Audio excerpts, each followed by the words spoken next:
Students, बेटे आज हम आपको पढ़ाएंगे कृतिका जो आपके सिलेबस में है, क्षितिज और कृतिका। तो क्षितिज के चैप्टर हमने पढ़ा दिए जो PT2 में आपको परीक्षा में आने वाला पाठ्यक्रम है। आज हम कृतिका भाग 2, ये देखिए कृतिका भाग 2 आज हम ये शुरू कर रहे हैं, जिसमें पहला पाठ है आपका माता का अंचल, जो आपके पाठ्यक्रम में है PT2 में, जो आपकी परीक्षा में पूछे जाने वाले प्रश्न इस अध्याय से होंगे। ठीक है बेटा, तो इसको ध्यान पूर्वक आपको समझना है। मैं इसकी केवल आपको स्टोरी बताऊंगा, सारांश बताऊंगा और इसको समझाऊंगा। अगर आपने इसको समझ लिया और आपके पास बुक है तो आप उसको एक दो बार पढ़ लेंगे ध्यान पूर्वक, तो आप कोई भी प्रश्न होगा उसका आंसर अच्छी प्रकार दे पाएंगे। अगर बुक भी नहीं है आपके पास तो घबराने की ज़रूरत नहीं है। आप जो मैं आपको वीडियो दे रहा हूँ इसको ध्यानपूर्वक सुनना, एक दो बार सुन लेंगे तो आप कोई भी परीक्षा में प्रश्न आता है उसका उत्तर अच्छी प्रकार से आप लिख पाएंगे। तो ठीक है बेटा, अब हम इसे शुरू करते हैं। ज़्यादा बात ना करते हुए पाठ का सारांश बता रहा हूँ, संक्षेप में है। वैसे आप इस अध्याय को पढ़ेंगे तो 15-20 पेज होंगे बुक के अंदर, लेकिन आपके सामने मैं 2 पेज ही लेकर आया हूँ और इसमें सारा सार है इसका अध्याय का पाठ, जितना भी पाठ है, और वो मैंने पॉइंटों में बनाकर लिखा हुआ है, जिससे आपके सारा चैप्टर क्लियर हो जाएगा कि इसमें क्या बताया गया है। ठीक है बेटा, तो इसको ध्यानपूर्वक आपको सुनना है। सुनने एक दो बार जब सुन लेंगे तो आप कोई भी परीक्षा जो क्वेश्चन आएगा तो उसका आंसर अच्छी प्रकार से भी लिख लेंगे। ठीक है बेटा, तो हम शुरू कर रहे हैं। अब देखिए पाठ का सारांश। पिताजी सुबह उठकर, यानी ये जो माता का अंचल है इसमें शिव पूजन सहाय इसके लेखक हैं। तो इसमें लेखक ने अपने आप को रखते हुए अपने बारे में वर्णन किया है। तो वो किस प्रकार से किया, देखिए यहाँ कहा पिताजी सुबह उठकर, यानी जो लेखक हैं उसने अपने पिताजी के बारे में कहा है। पिताजी सुबह उठकर नहा धोकर पूजा करने बैठ जाते थे, यानी एक ग्रामीण परिवेश से संबंधित ये स्टोरी है। माता का आंचल आप जानते होंगे, माता का आंचल है माता की गोद, यानी माँ की गोद सबको प्रिय होती है और हर व्यक्ति को माँ की गोद से ही गुजरना पड़ता है। यानी माँ उसे बच्चे को खिला पिला पाल पोस कर बड़ा करती है। तो माता का आंचल जो अध्याय है ये इसी से प्रेरणा स्रोत इससे हमें मिलते हैं, इससे प्रेरणा हमें मिलती है। तो इसको ध्यानपूर्वक आपको समझना है। तो पिताजी, यानी अभी ये लेखक अपने पिताजी के बारे में बात कर रहे हैं। पिताजी सुबह उठकर नहा धोकर पूजा करने बैठ जाते थे, यानी लेखक के पिताजी। और हमारा बचपन से ही उनसे लगाव हो गया था, यानी किसका, लेखक का। माता से तो केवल दूध पीने तक का नाता था, यानी अपने जीवन के बारे में बता रहे हैं लेखक कि माँ के पास तो केवल उन्हें दूध पीने जाना होता था और पिता से बचपन से ही लगाव हो गया था उन्हें। अब देखिए आगे कैसे स्टोरी चलती है। यही वजह थी कि पिताजी के साथ हम बाहर की बैठक में सोया करते थे। देखिए बैठक होती है, जैसे हम मकान बनाते हैं अपना, उसमें रूम बनाते हैं, एक बैठक बनाते हैं जिसमें लोग कोई हमसे मिलने आता है तो कहते हैं ना बैठक में बिठा लो, तो ऐसे एक रूम होता है बैठक। तो इस तरीके से वो कहते हैं कि वो पिताजी के साथ हम बाहर की बैठक में सोया करते थे, यानी अपने बारे में वर्णन कर रहे हैं ये। ठीक है, तो इसको ध्यान से समझना। वह अपने साथ ही हमें नहला धुलाकर पूजा पर बिठा लेते थे, यानी जब वो स्नान करते थे नहाते थे तो हमें भी बुला लेते थे और हमें भी साथ में नहलाया करते थे। हम भभूत का तिलक लगाने की जिद करते। भभूत यानी जैसे हम पूजा पाठ करते हैं ना, तो भभूत एक लगाई जाती है, जैसे माथे पर लगा देते हैं, यानी जैसे हमने कोई राख टाइप का भी बोलते हैं, जैसे उसमें जला देते हैं धूप बत्ती या कुछ, तो उसको लेकर वो से माथे पर लगा लेते हैं इस तरीके से। तो हम भभूत का तिलक लगाने की जिद करते तो हमारे ललाट पर यानी माथे पर भभूत से अर्धचंदाकार रेखाएं बना देते हैं, यानी अर्धचंदाकार यानी इस तरीके से ऐसे ऐसे ऐसे करके लाइन बना देना माथे पर। ठीक है, और सिर पर लंबी लंबी जटाएं थीं, यानी हमारे लंबे लंबे बाल थे। भभूत लगाने से हम अच्छे खासे बम भोला बन जाते थे और हमें ऐसे लगते थे जैसे भोलेनाथ, आपको पता भोलेनाथ तो बाल लंबे रखते हैं, तो ऐसे हम बाल रखते थे। तो अपने बारे में उन्होंने वर्णन किया है। ठीक है, अब आगे देखिए, वो कह रहे हैं हमारा नाम तारकेश्वर नाथ था। तो क्या नाम था, तारकेश्वर नाथ। पर पिताजी हमें प्यार से क्या बोलते थे, भोलानाथ कहकर पुकारा करते थे। बिल्कुल अपने दिमाग में बेटा फ्रेम बनाते चलें, आप ऐसे समझ लें, स्वयं को अपने आप रख लें और अपने पिताजी माताजी जो बातें चल रही हैं बिल्कुल उनको जोड़ते हुए ऐसे चलेंगे तो बिल्कुल स्टोरी आपके अंदर समाहित हो जाएगी। और आप कोई भी क्वेश्चन वहाँ आएगा परीक्षा में तो उसका आंसर बिल्कुल आपको ऐसे लगेगा जो घटना मेरे सामने वो स्टोरी सर ने बताई थी उसी से संबंधित कोई क्वेश्चन पूछा है तो आप उसका आंसर अच्छी प्रकार लिख लेंगे। हम भी उनको, फिर क्या कहते हैं वो, हम भी उनको बाबूजी, क्या कहते थे अपने पिता को, वो बाबूजी, और माता यानी अपनी माँ को वो क्या बोलते थे, मैया कहते थे। तो इतनी बात होगी इसमें, इस पैराग्राफ में, यानी लेखक ने अपने जीवन से संबंधित बातें इसमें बता दी। अब आगे देखिए, अब हम दूसरी बात करेंगे, यानी पिताजी की राम में आस्था, यानी उनके जो पिताजी थे तो वो राम, जो श्री राम भगवान है उनमें कितनी आस्था थी, क्या करते थे उस आस्था को वो दिखाने के लिए। तो ऐसे अब आप चलते चलिए, अब आप अपने पिताजी पर जाइए, यानी वो अपनी बात की, अब पिता की बात कर रहे हैं। तो बाबूजी प्रतिदिन रामायण का पाठ करते थे, यानी उनके जो पिताजी थे जिन्हें वो बाबूजी कहते थे, प्रतिदिन क्या किया करते थे, रामायण। रामायण किससे जुड़ी हुई है, श्री राम से, ठीक है। और पूजा पाठ कर चुकने के पश्चात, जब वो पूजा पाठ कर लेते थे तो उसके बाद वो राम राम लिखने लगते थे, ठीक है। अपनी एक रामनामा बही, यानी एक बही खाता बना रखा है, एक कॉपी बना रखी थी, यानी उसमें वो लिखा, जिसमें वो लिखा करते थे राम राम राम राम। तो उन्होंने एक रामनामा, उसका क्या नाम रखा हुआ था, रामनामा बही। कई बार ये क्वेश्चन परीक्षा में पूछ लिया जाता है कि वो राम राम किस पर लिखा करते थे, आपको बताना राम नाम बही। तो एक एक क्वेश्चन ऐसे आपके PT2 में आएंगे, तो इसलिए जब चैप्टर अच्छी तरह पता होगा, अध्याय की जानकारी होगी, छोटे छोटे क्वेश्चन का आंसर आप तभी दे पाएंगे, 4 ऑप्शन मिलेंगे उसमें, ठीक है। वो कहते हैं रामनामा बही पर 1000, यानी कितने बार, एक दिन में, यानी जब वो रोज़ पूजा करते थे तो कितने बार, 1000 बार क्या लिखते थे, राम राम राम लिखकर वह उसे पाठ करने की पोथी के साथ बांधकर, यानी जो पढ़ते थे, पोथी कहते हैं पुस्तक, मान लो किताब समझ लो, तो वो पोथी के साथ बांध कर रख देते थे, यानी उसके साथ उसको कागज़ को 1000 बार लिख के उसके साथ रख देते थे।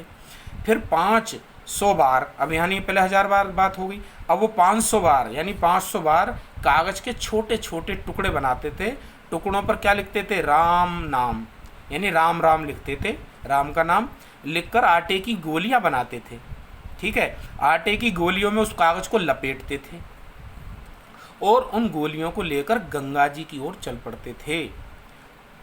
उस समय में भी उनके कंधों पर, यानी मैं भी, यानी वो अपने आप को कह रहे हैं भाई, उस यानी वो मैं यानी लेखक, तो वो क्या करते थे, अपने पिताजी के कंधों पर बैठकर उनके साथ जाते थे गंगा जी। जब वह एक एक आटे की गोली पानी में फेंककर मछलियों को खिलाने लगते, तब हम उनके कंधे पर बैठे बैठे हंसा करते थे, यानी हम खुश होते थे जब वो गोलियां किसको खिलाते थे, यानी मछलियों को, ठीक है। अब आगे आइए, अब बात करते हैं हम पिताजी के साथ बाल सुलभ में नोक झोंक, यानी अब ये कह रहे हैं, यानी अपने पिता की बात कर रहे हैं, यानी बाल सुलभ, यानी जब ये छोटे बच्चे थे तो उनसे नोक झोंक कैसे हुआ करती थी उसको समझिए।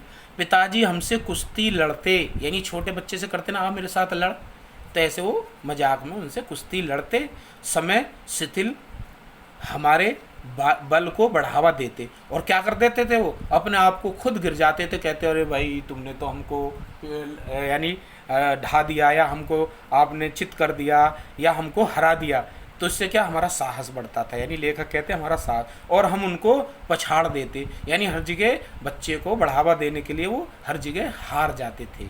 वे जब पीठ के बल लेट जाते तो उनकी छाती पर चढ़कर, यानी उनके सीने पर चढ़कर उनकी लंबी लंबी मूछें उखाड़ने लगते, तब वह हंसकर हमारे हाथों को मूछों से छुड़ाकर उन्हें चूम लेते थे, यानी हम जब उनके सीने पर बैठते थे उनकी मूछों को खींचा करते थे, बता रहे हैं लेखक अपने, तो वे बड़े प्यार से उसके हाथ को अपनी मूछों को छुटाकर उसके हाथों को चूम लेते थे।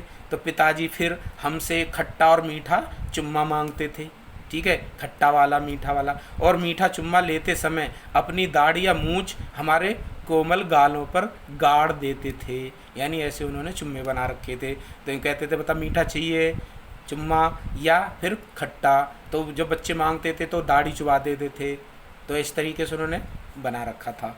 हम झुंझलाकर उनकी मूछें नोचने लग जाते थे। इस पर वह बनावटी रोने लगते थे, पिताजी रोने लगते थे, मेरी मूछों को गिर दिया है। तो इस तरीके से वो मतलब बच्चा सोचता था और हमने गलत किया, तो वो सोचते थे कि रोने लग गए और हंसते भी थे, उनको हमने पिताजी को रुला दिया। तो और हम अलग खड़े खड़े खिलखिलाकर हंसने लग जाते थे और बच्चे हंसते थे। ठीक है, तो ये भी आपकी समझ में आ गया होगा। तो बेटा अब आगे बढ़िए। अब बच्चों को बहला फुसलाकर भोजन कराना। अच्छा देखिए, कुछ बच्चे क्या होते हैं, बच्चे जो कुछ खाना नहीं खाते, सब्जी नहीं खाते, मैं ये नहीं खाऊंगा, मैं वो नहीं खाऊंगा, या खाना खिला रहे तो खाना ही नहीं खाते हैं, तो वो बड़े प्यार से देखिए वो क्या करते थे, बच्चों को बहला फुसलाकर भोजन कराना। अब वो बता रहे हैं अपने पिताजी के बारे में, लेखक क्या कह रहे हैं, पिताजी अपने हाथ से फूल के कटोरे, देखिए फूल का कटोरा हुआ करता था, अब तो कम आते हैं, तो वो यानी पीतल और एक दूसरी धातु से मिलकर बनता था, अगर वो नीचे गिर जाए तो टूट जाया करता था। और वो पहले बहुत चलते थे, फूल के बर्तन बोलते थे उनको, पीले कलर के होते थे, पीतल टाइप में, वो दो धातुओं से मिलकर बनते थे। तो फूल के कटोरे में गोरस यानी गोरस और भात यानी दूध, गोरस कहते हैं दूध, गाय का दूध यानी गाय का दूध, और भात यानी चावल सान कर खिलाते थे। वो हमें बड़े प्यार से खिलाते थे। और जब हम खाकर अंदर जाते तब मैया, अब यानी पहले वो खिलाते फिर कहते मैया थोड़ा और खिलाने की हट करती थी। वो कहती थी अरे मेरा बेटा आ गया, लो बेटा खाना खाएगा। तो वो पिताजी से कहती आप खिलाने का ढंग नहीं जानते। तो वो कह रहा है कि हमारी जो माता थी पिताजी से कहा करती थी आपको बच्चों को खिलाना ही नहीं आता, आपको पता ही नहीं है कैसे खिलाना है, तो तुम्हें खिलाना नहीं आता, ऐसी बातें कहती थी। और बच्चे को मुँह भर कोर खिलाना चाहिए। वो कहती थी बच्चे को अच्छी तरह भर कोर यानी जो टुकड़ा होता है खाने का, वो कहती है पूरा भर के ठीक प्रकार से बच्चे को खिलाना चाहिए। और यह कहकर वह दही और भात सानती यानी चावल और दही मिलाती, और अलग अलग क्या कैसे कहती थी, ले बेटा अब मेरा बेटा खाएगा तोता, तोता नाम से तोता, तोता खा गया, मैना, कबूतर, हंस, मोर आदि के बनावटी नाम से कोर यानी टुकड़े हमें बनाकर यह कहते हुए खिलाती जाती थी कि जल्दी खा लो नहीं तो उड़ जाएंगे, ऐसे नाम ले लेकर। आपने भी देखा होगा आपकी मदर भी ऐसे करते हैं, बच्चों को ऐसे करते हैं, छोटे बच्चे तो वो सोचते हैं कभी ये खा ना जाए, कौवा आकर ना ले जाए, तो वो बच्चा खा लेता है। तो वो कुछ ना कुछ ऐसे बच्चों को खिलाने की आदत डाली जाती है। तो इन्होंने अपने पिताजी के बारे में और माता जी के बारे में बताया। अब आगे देखिए, अब माँ द्वारा पुत्र को नहलाकर तैयार करना। अब यानी बच्चे बहुत से नहीं नहाते, भाग जाते हैं, डरते हैं, मैं ये नहीं करूँगा, तो उसके लिए कैसे करते थे, जब हम रस्सी में बंधा हुआ काठ का घोड़ा लेकर, काठ का यानी लकड़ी का घोड़ा लेकर नंग धड़ंग बाहर गली में निकल जाते। तो नंग धड़ंग यानी बिना कपड़ों के। देखिए आजकल तो छोटे छोटे बच्चे भी बिल्कुल पसंद नहीं करते, कपड़े पहन कर रखेंगे, लेकिन पहले क्या था, बड़े बड़े 4-6 साल के बच्चे नंगे घूमा करते थे सड़कों पर, इतना वो नहीं था। लेकिन आज छोटा बच्चा भी कहता नहीं मुझे कपड़े पहना दो। तो आज की समझ में आ रहा होगा, क्योंकि ये पहली कहानी है, बहुत पुरानी है। तो कह रहे निकल जाते तो मैया, यानी नंग धड़ंग गली में निकल जाते तो मैया हमें अचानक पकड़कर एक चिल्लू कड़वा तेल हमारे सिर पर डाल देती थी, यानी हमारे सर में तेल लगाती थी। अब आप देखते हो आजकल बच्चे फैशन में माता जो लगाती हैं तेल नहीं लगवाती, ये नहीं करते, जबकि तेल हमारे शरीर के लिए, हमारे बालों के लिए बहुत हष्टपुष्ट बनाते हैं, बालों के लिए, आँखों के लिए। तो हमें माता पिता का कहना मानना चाहिए। लेकिन आजकल उनको तेल नहीं, मेरे बाल ख़राब हो जाएंगे, ये हो जाएंगे। तो देखिए वो कह रहे हैं ना तेल डालते, हमारे रोने और बाबूजी के गिड़गड़ाने पर भी हमें उबट कर ही छोड़ती थी। यानी वो हमारे किसी बाबूजी भी कहते थे, बिगड़ जाते थे, नाराज़ हो जाते थे, क्या कर रही हो, बच्चे को परेशान कर रही हो, क्योंकि हम रोते थे, लेकिन वो फिर भी उबट देती थी, यानी फिर भी उन्हें तेल डालना तो वो सर में लगा ही देती थी।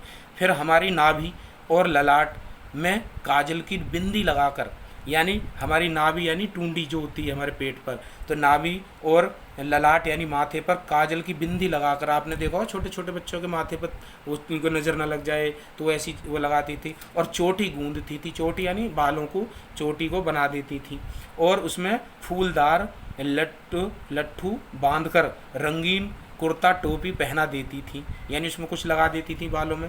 हम कन्हैया बनकर बाबूजी की गोद में सिसकते हुए बाहर आ जाते थे। यानी ये सारी प्रक्रिया माताजी करती थी, यानी हमें ये सारे काम माताजी कराती थी ये सारे जो इसमें मैंने अभी बताया इसमें, और पिताजी बिगड़ते थे इस बात पर, तो माताजी कहती थी नहीं नहीं आप ऐसे तो ये बिगड़ जाएगा बच्चा, ये हो जाएगा, यानी वो सिसकते हुए, यानी अब क्या होता था पिताजी को दे देती थी कि अब ले जाओ, वो खेल फिर बाहर लेकर जाओ, यानी रो रो कर ये सारे काम हम करते थे।